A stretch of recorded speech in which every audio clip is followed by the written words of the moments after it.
mga light niya. Unti-unti nang nabubukas yung mga light. Maganda na yan pagka gabi na. Sobrang ganda ng ilaw. Ayan, no.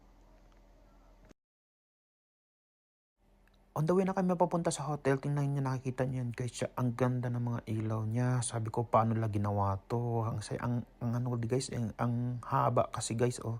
Tingnan mo mula doon, ang haba. Ang galing talaga nilang gumawa na ito, oh.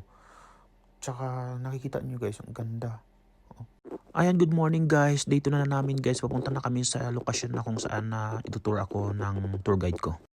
Yung sa kalagitnaan na kami ng biyahe guys, nakita ko itong mga sheep na to. Sabi ko sa kanya, pwede bang pahinto? Gusto ko silang makita, gusto ko silang mabidyohan. Tingnan nyo guys, tumatakbo sila guys. Tsaka may yung aso dyan sa likod ko. Yun ang aso na nag-ano sa kanila para pupunta sila sa isang lugar na kunyari, pumunta na sila sa bahay nila. So yung asong tawag nito. Basta yung aso talaga yung mag-ano sa kanila para susunod sila eh. Ayun nga pala yung aso guys, yung tumatabi doon sa ship para pupunta sila sa isang lugar na ano. Ayan siya guys, ang bait-bait niya guys. Ayun, gusto nga nga sumama sa akin yan eh, kasi yung nakikita ko yung palayo ako ng palayo. Hindi talaga siya gumagalaw, tinitingnan niya talaga ako. Ayun no.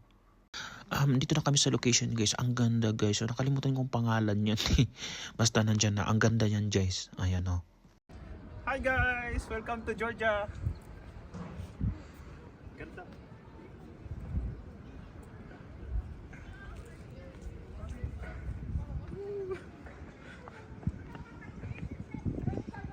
Nice! Siyempre guys, hindi pwede na walang picture dito sa vlog na to. Ayan, ipapakita ko dyan guys. I-drop ko dyan guys. Hindi na makikita nyo yun guys. Ayan.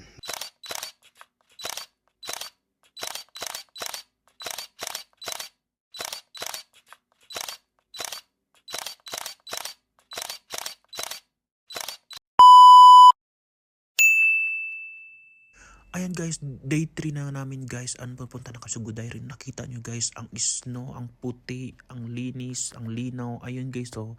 Ayun guys, tingnan nyo guys, ang ganda ng views guys. Oh, ayan. Green siya. Ayan oh. Ganda. Sa Ananuri yata. Ito Ananuri. Oh, yan. Ayan oh. Grabe, ang ganda guys oh.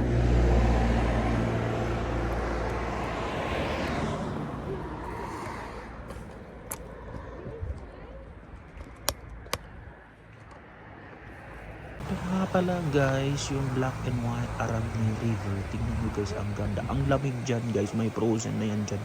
Dyan sa baba. Ayan guys, malapit na kami sa Gudari. Pero sinandaan namin may frozen guys. So, ayan o. Ice na siya.